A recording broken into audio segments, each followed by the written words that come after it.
Hello, everyone. Welcome to Season 3 of Design Together, a podcast exploring how designers work together. I am your host, Abby Ryan Guido, a designer and educator working in Philadelphia, collaborating everywhere. Having a podcast has afforded me with the opportunity to meet so many new creatives, which I love. But one of the surprising outcomes is the space to talk in depth with folks who I know professionally, which brings us to today. For my returning listeners, you may have heard me talk about being an Adobe Education Leader. I think this is my third year participating, and it's an opportunity I'm very fortunate to have. We'll go into some depth about the program today, but it is what it sounds to be. It's a group of innovative thought leaders in education who effectively use Adobe tools to promote excellence and critical problem solving. Today's episode is the first with 3 guests, so this should be really fun for everyone. And we have with us Clara Galan, the Global Education Community Lead at Adobe, Joseph Labrecque, a AEL and Instructor of Technology at the University of Colorado, Boulder, and Diane Keeler, also an AEL and Manager of Digital Production at Occidental College.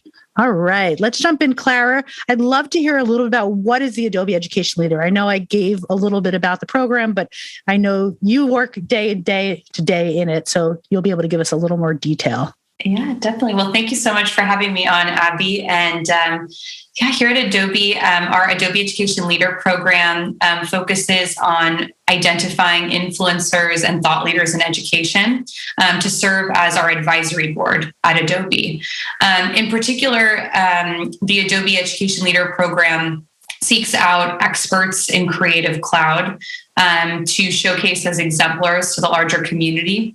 And it's been an interesting transition over the last now 4 years I've been at Adobe, that we have a lot of different educators that we work with, from K-12 to higher education, of varying levels of expertise in Creative Cloud.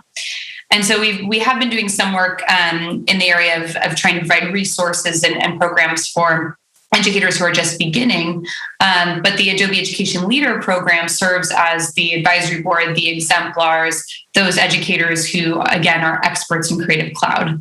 And we work with them in 3 main areas. The first is really around product feedback. So it's the only community at Adobe that's under NDA in education. So they have access to features before they release and can speak to product managers, which is really great because AELs are the experts. Like we do come from, our team has many former educators, but we're not currently in the classroom, and we recognize that. So we want to be able to work with Adobe Education Leaders.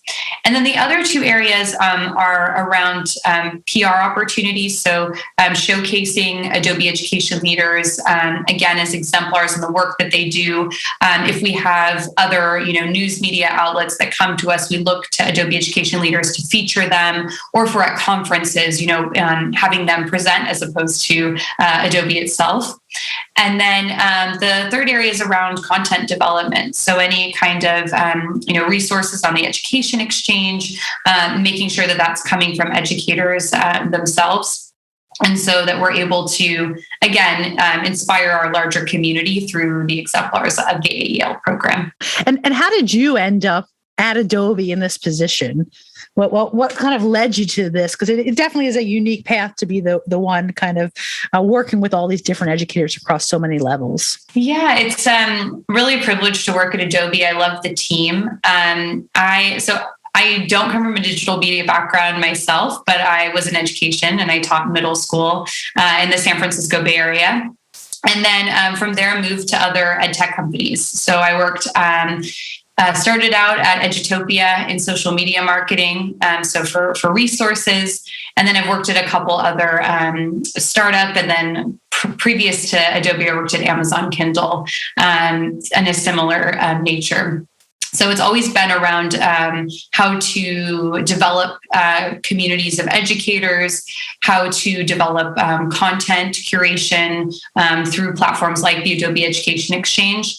and then working to kind of bridge that gap. Because at Adobe, we have so many different product teams. It's figuring out how to connect educators to the right product teams and vice versa. And what excites you the most about working with AELs? I love all of the different perspectives and the international component to it. I've had a lot of incredible experiences at Adobe, at conferences, also virtually, connecting with a lot of thought leaders and experts that I would never otherwise have access to.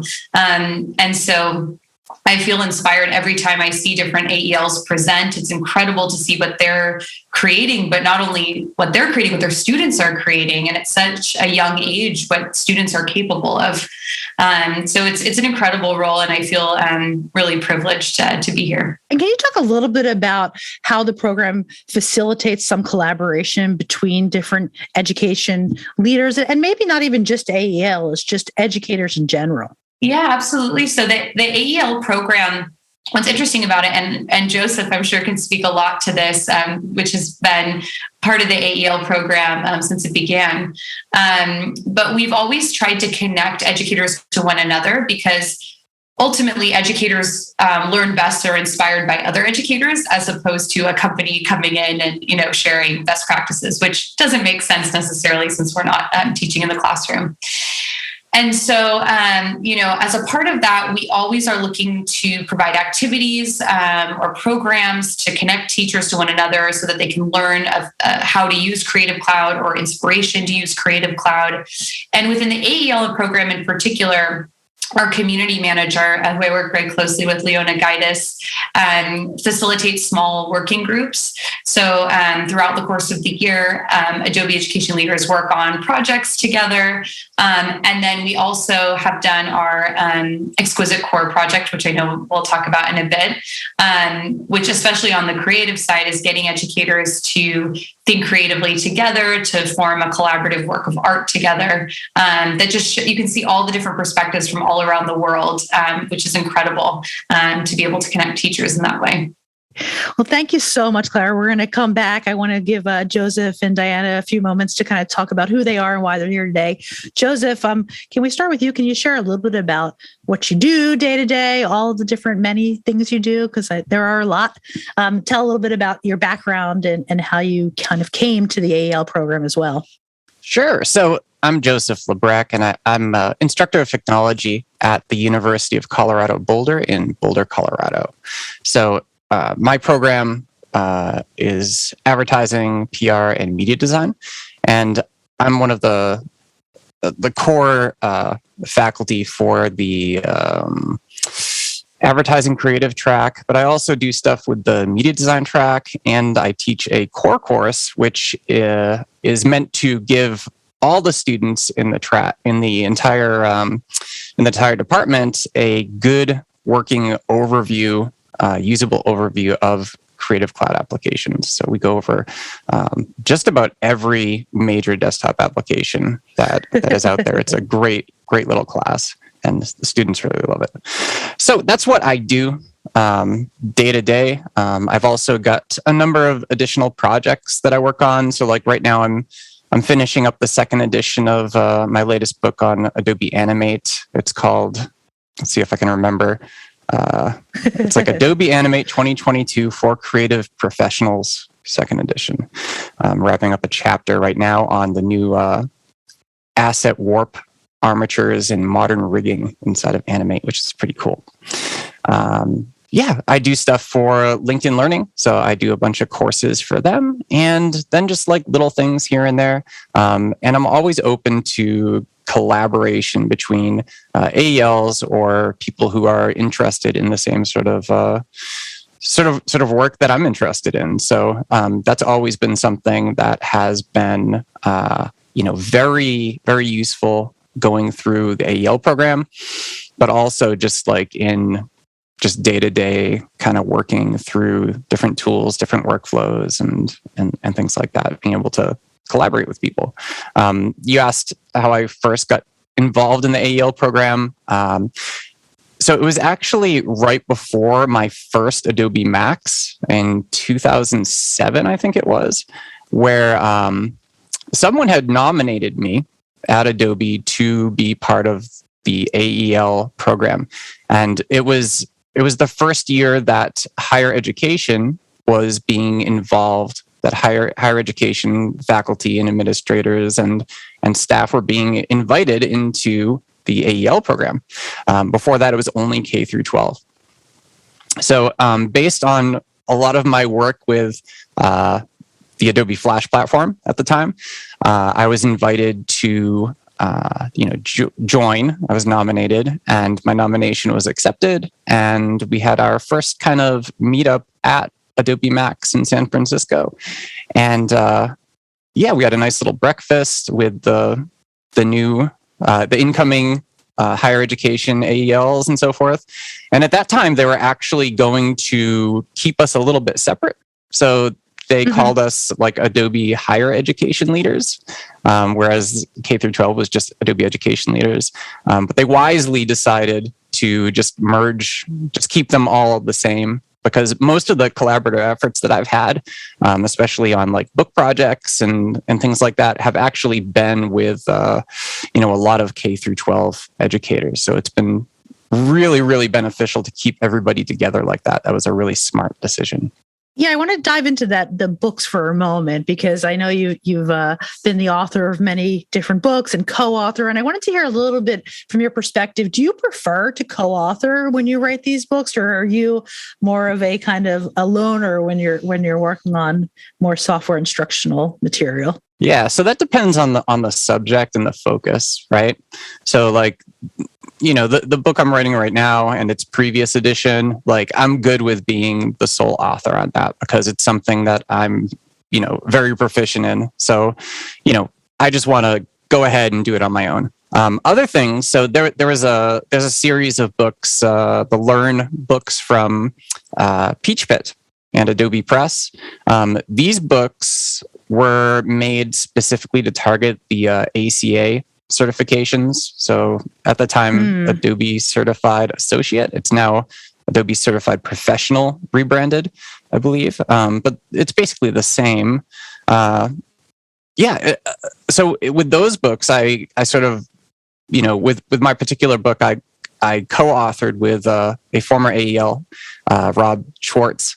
And the reason, one of the best things about that was he was able to take on some of the more general topics that I wasn't as comfortable writing about, and I could tackle sort of the core stuff for the particular product that I was focused on, which was Adobe Animate for that book. So really, it just depends on the subject, is what it's coming down to. When you do work together on a book, are you meeting often? Are you just kind of dividing up tasks and going at it? How do you put it together so it still has to, even an instructional book has to have a kind of story. It has to build on each other. So how does that work? Sure. So usually what happens is we outline everything first, right? And most publishers, I think at this point, require that sort of thing to happen before they even like pull you on in a formal contract, Sure. But we had worked, Rob and I had worked for years before together on some of his other endeavors, and it was pretty easygoing in that case. There's another example. So I wrote a book. I co-authored a book a few years ago that was all around JavaScript, which I'm not a huge fan of JavaScript. They asked me to do the book, and I was like, well, they asked me to be the lead author on the book, which meant that I kind of like came up with the outline, and then they would find other authors to write things on, So I was like, okay, but I just want to do the introductory because I'm not comfortable writing about JavaScript very much. Sure. And I don't, it's not something I find very, very fun. So I was like, I'll do this. I can talk about it like in an overall general way. And here are the topics that I think we should take care of. And as they brought other authors on to take care of those topics, then we were able to sort of collaborate, sort of really, nail down what the outline should look like and who should take on which chapters and so forth. So that was a different process too. Again, I think it depends on sort of the structure and what the publisher is looking for and the skills of everybody involved. Yeah, I think for those, if anyone's listening who's interested in publishing, I know myself, and it's something that I'm starting to consider with actually another AEL, is that sometimes going in together, especially the first time, it takes off some of that pressure of being the solo author and helps out kind of getting into it at first. Did you do your first book by yourself, or were you a co-author originally? The first book I did by myself, but the first DVD that I did was with a collaborator. So we co-authored. And that predated any of the books that I did. So. Okay. Great. Well, thank you, Joseph. We'll come back. Diana, I would love for you to jump in now and also share a little bit about what you're doing now and how you came to the AEL program. Sure. Thanks, Abby, and thanks for having me. My name is Diane Keeler. I work as the manager of digital production at Occidental College. I also teach at Art Center College of Design in the Kids and Teens program. My background was originally in elementary education, and I also work as the manager of educational programs at Kid Nation, which is a kids' edutainment platform co-founded by Ludacris. And then I also run my own media company in Los Angeles. So lots of projects all the time. But my primary thing is at Occidental, I work hands-on with film equipment with students. I run the student worker program over there and teach them, like how to work with a DSLR camera, how to do 3-point lighting, how to record sound. I also teach my own classes. So I teach like Photoshop and Illustrator, HTML, CSS. And then I also teach video editing, both for my own classes, and then I will come into other people's classes and teach Premiere, After Effects, all that fun stuff.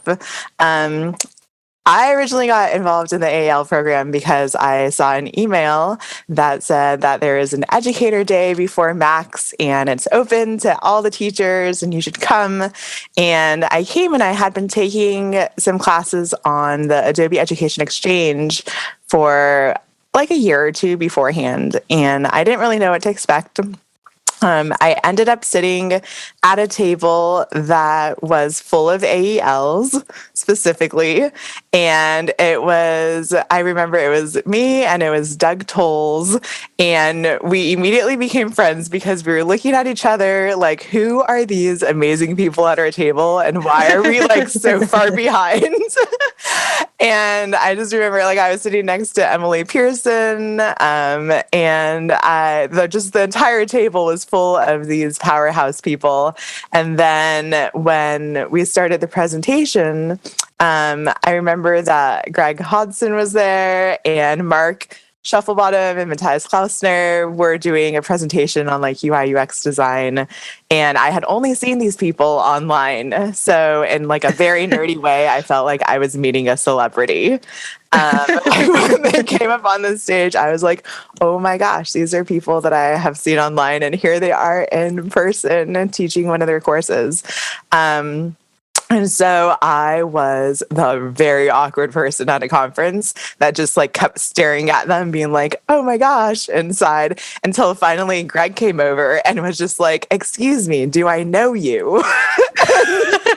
I was like, no, but I've seen you online so much. I hope I wasn't being awkward. And he was like, I mean, you were being a bit awkward, but that also made me come say hello. So and then that was very cool because Greg at the time was running a lot of courses for the Adobe Education Exchange and asked me what I did. And I said, I primarily teach video editing. And he said, would you like to teach a course in Premiere?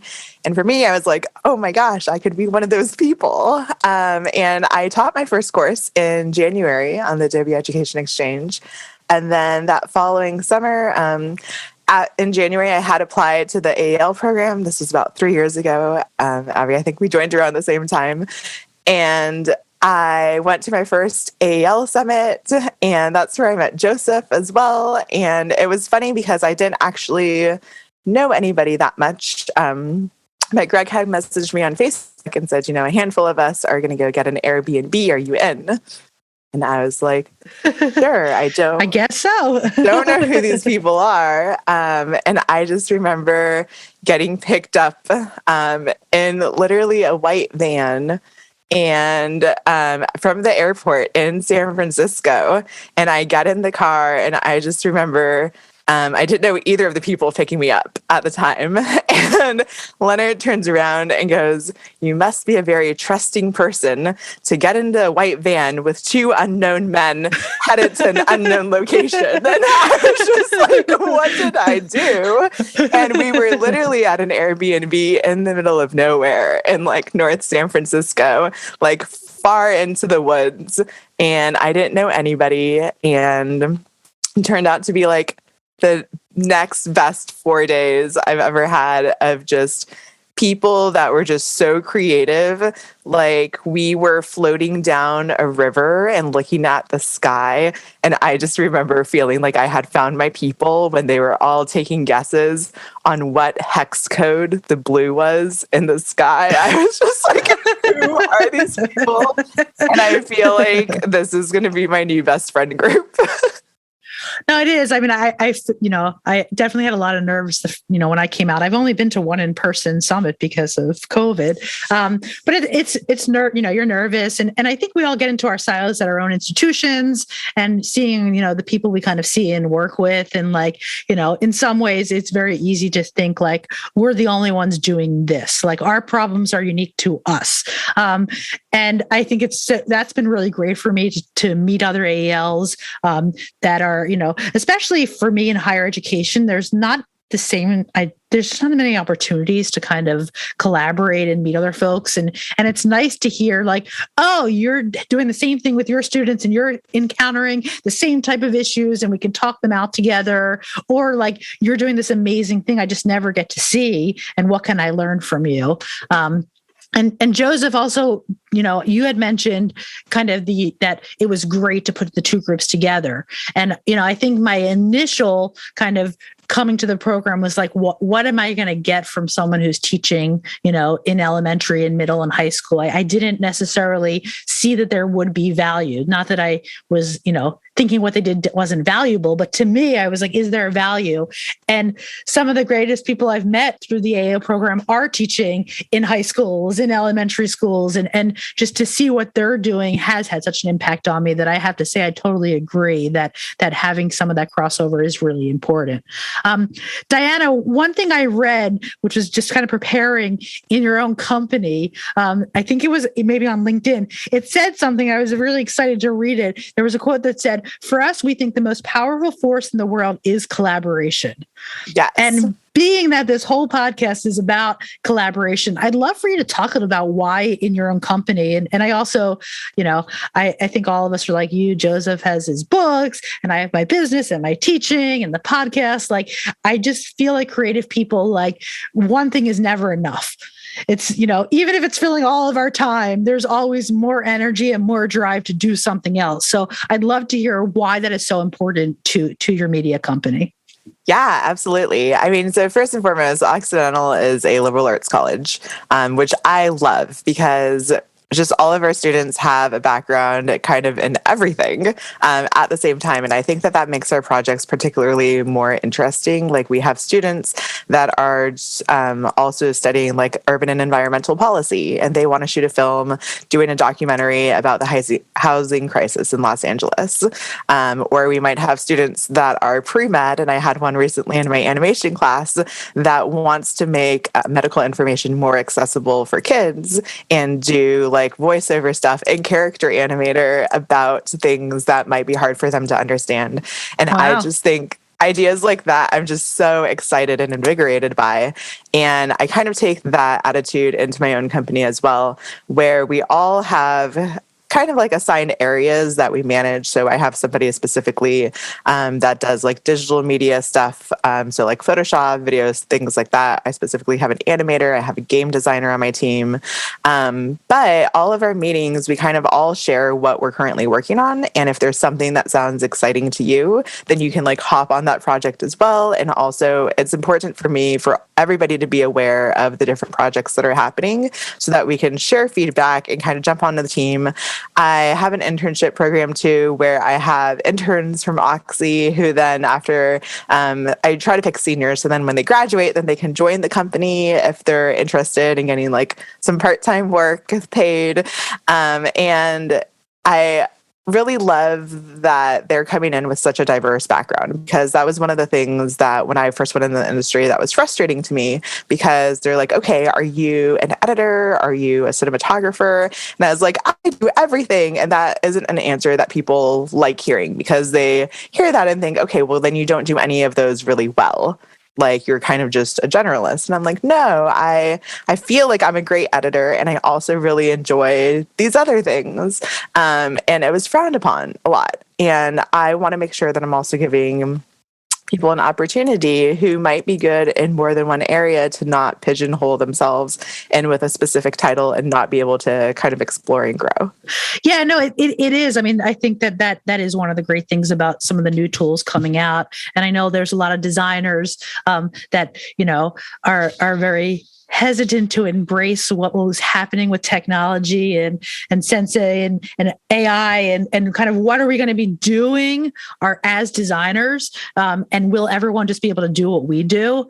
But I think it's more important to look at it the way you are, that it's giving access to so many other thinkers who may have had that barrier to the creative tools prior, who now will be able to express themselves and do work differently in their own fields, but incorporating the tools. So I agree that's really important. Yeah, absolutely. I'd like to dig on one other thing. I'm just curious. This is more just a logistical question I have. But you mentioned that part of your job there is that sometimes you go into classrooms to assist with these tools. So are these special cases where a professor says like, oh, I happen to have this one student who's a medical student who wants to do these voiceovers?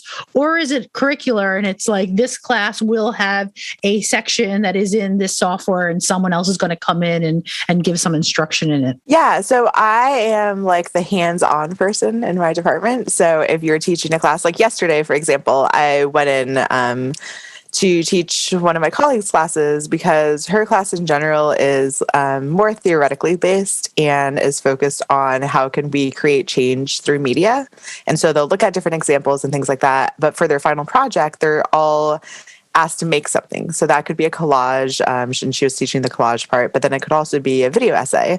And so I came in to give her class an intro to using Premiere, and I'm doing another workshop next week on that. So I'll come in if there's a supplemental technology part, like there's one that we do remix, and they remix both audio, and then when they remix pictures and things like that, I'll come in and do a Photoshop workshop with them and talk about like all the different tools that you can use to like take out text and change the image and things like that.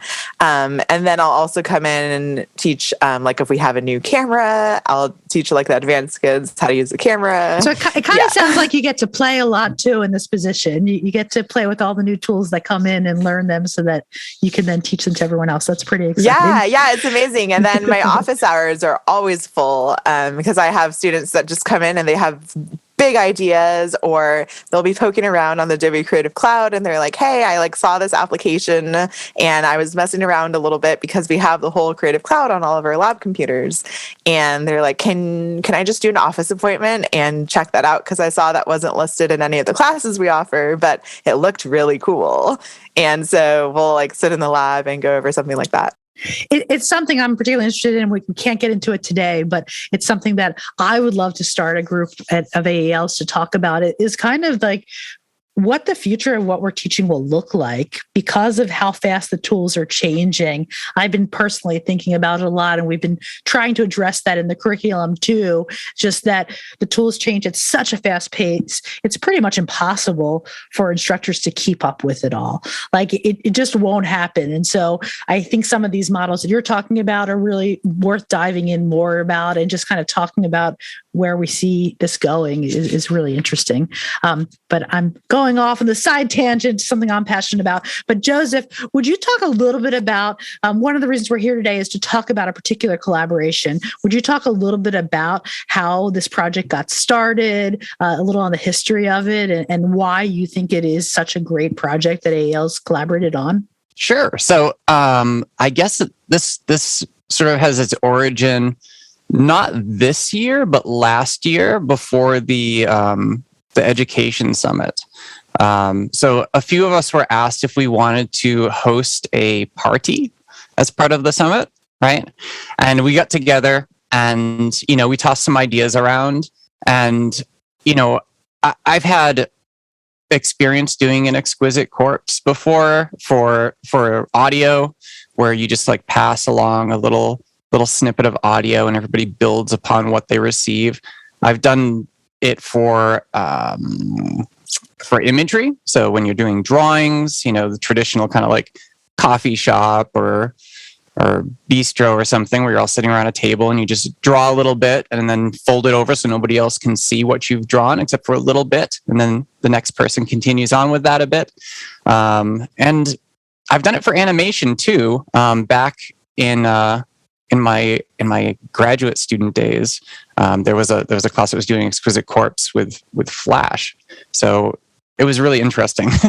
So I had all these different ideas, and I was like, hey, what if we like organize just a really quick sign up for people to contribute to either an image-based corpse, say audio-based corpse, or a motion-based corpse. The motion could be video, animation, whatever. And just a ton of ALs signed up for it. So we were not lacking for content, and I actually had to make 2 different image tracks, basically, just because there was so much interest in people taking that on.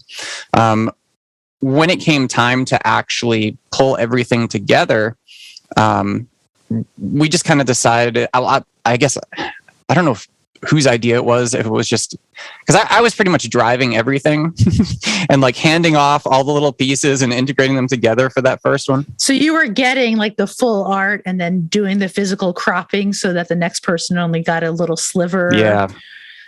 So they would submit whatever it was, like their 30, 60 minutes of audio or video, their drawing, and I would crop out.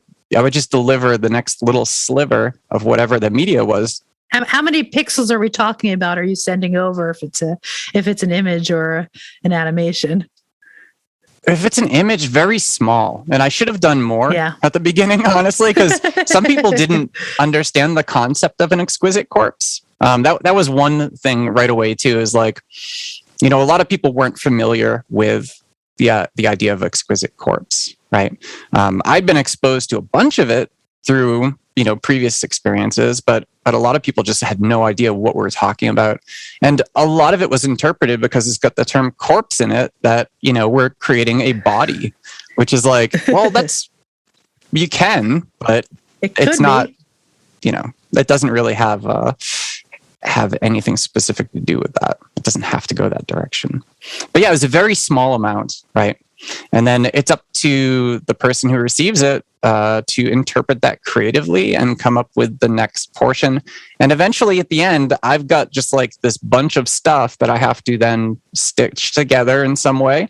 And what we ended up doing was using the audio as the soundtrack for the imagery and video presentation. So just presenting it all at once. And it was, it's not something that's meant to go together.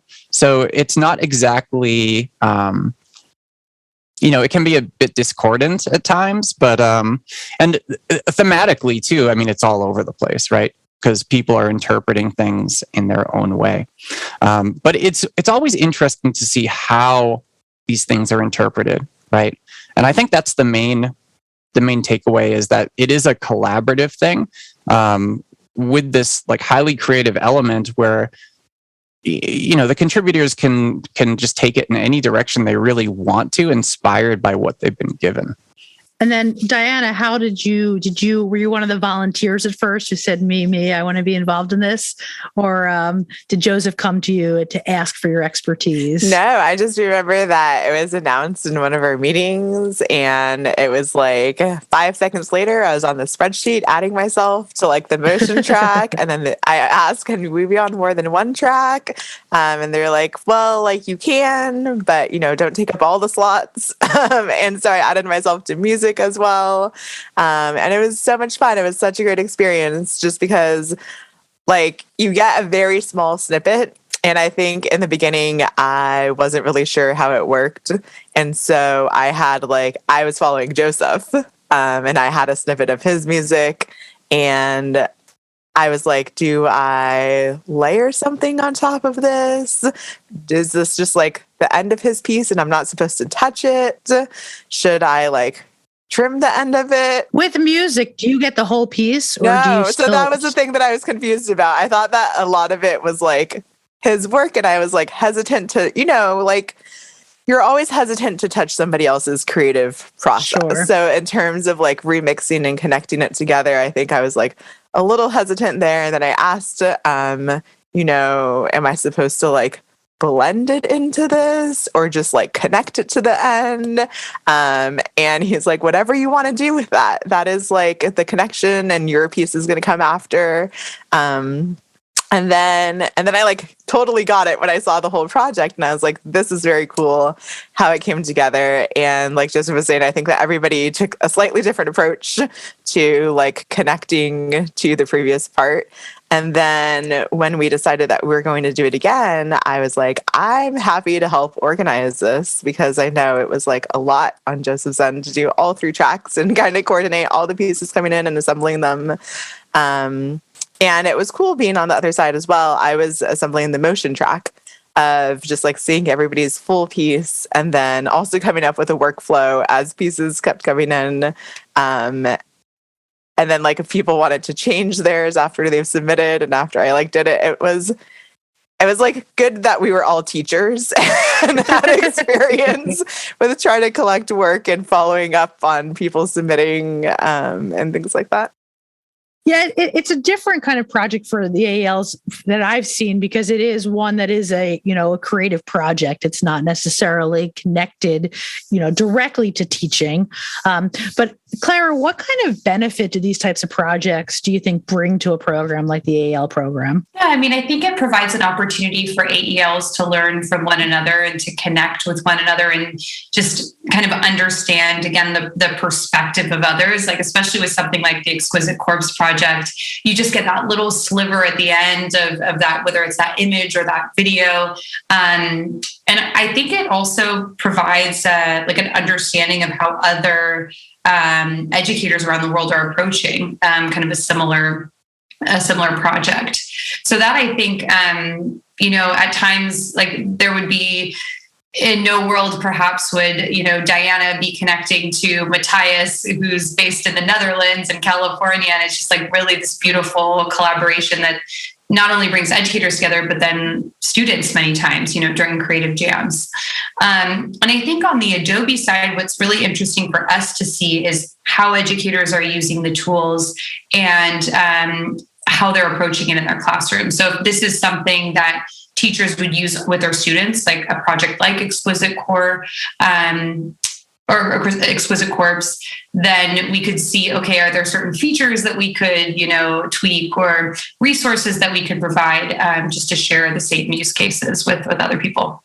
It's a really interesting project for me when you think about collaboration, because, as I think most listeners know, it's really important to me to bring more collaboration in the classroom. And this to me is kind of like a nice starter project for that, because, a lot of the feedback you get into group work, especially with students, is, this person's not pulling their weight, or this person is kind of taking over and pushing their ideas. And something like the Exquisite Corpse, you can't do that. Right? Everyone has to put their piece in, because otherwise it's like a ladder and you're going to miss that step.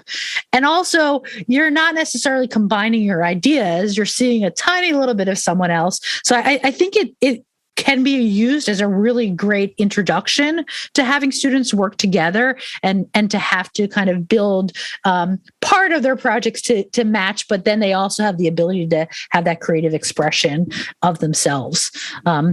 So I really loved it for that part of it. And I loved the motion. I actually myself hadn't thought about motion for this type of work, and then seeing how that came together was really awesome.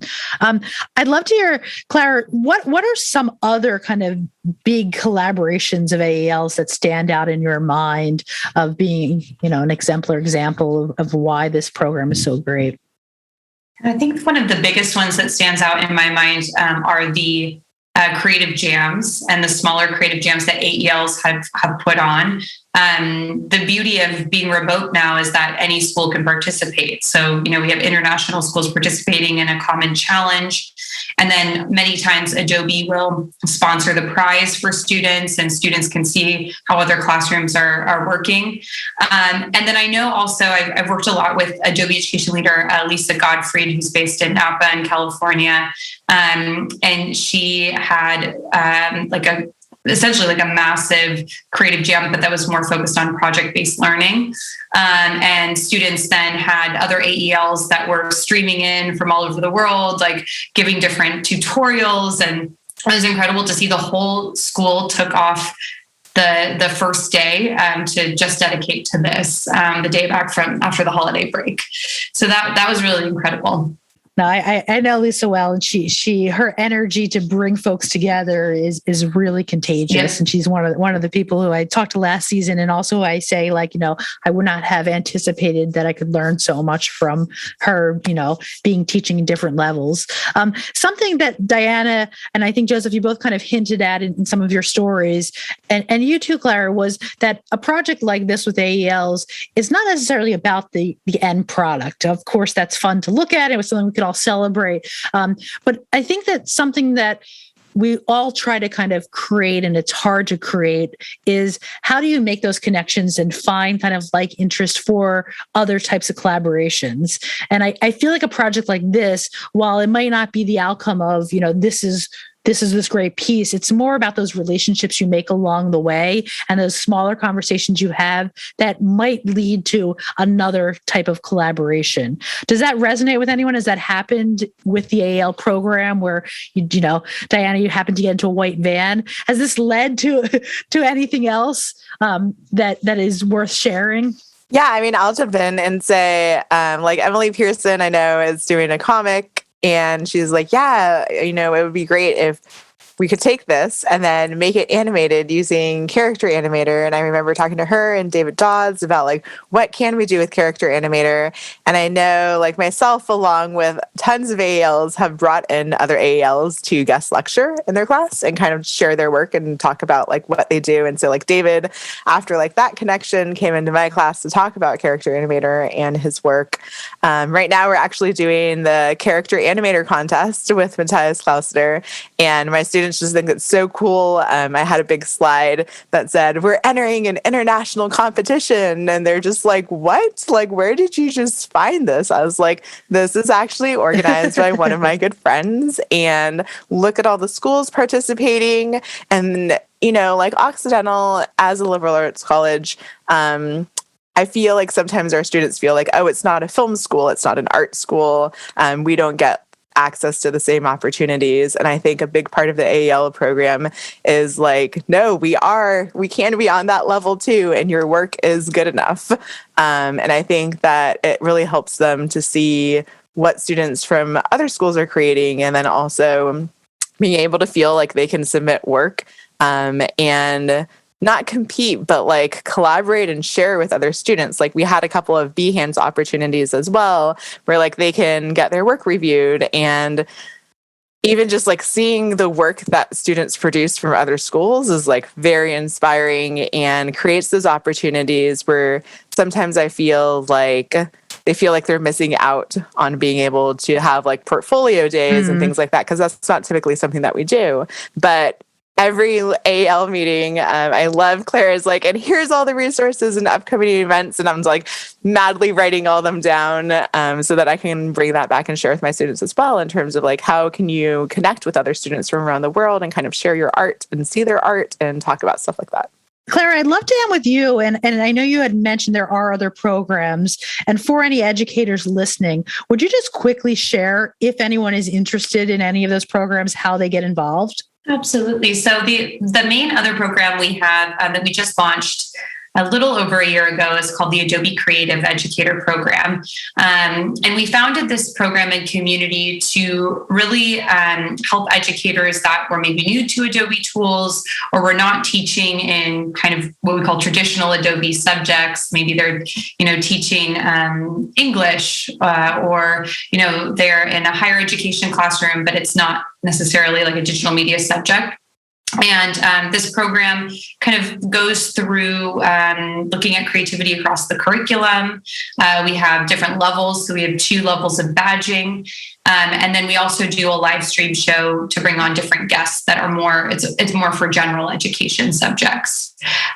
So if educators are new to the Adobe community or new to Creative Cloud, it's a great place to get started. And we, frequently, as we did at the summit, bring in Adobe Education Leaders to showcase, kind of what the top level would be of expertise. But yes, it's a really great community. We have now, oh my goodness, I just pulled the numbers this morning, over 40,000 people that have enrolled, which is pretty incredible. So we're looking forward to continuing to grow it. That's great. Thank you so much. And thank you all so much for coming today. And I will be sure in the show notes to include information on how to contact all 3 of these amazing people and learn more about what they're doing. So thank you all for listening.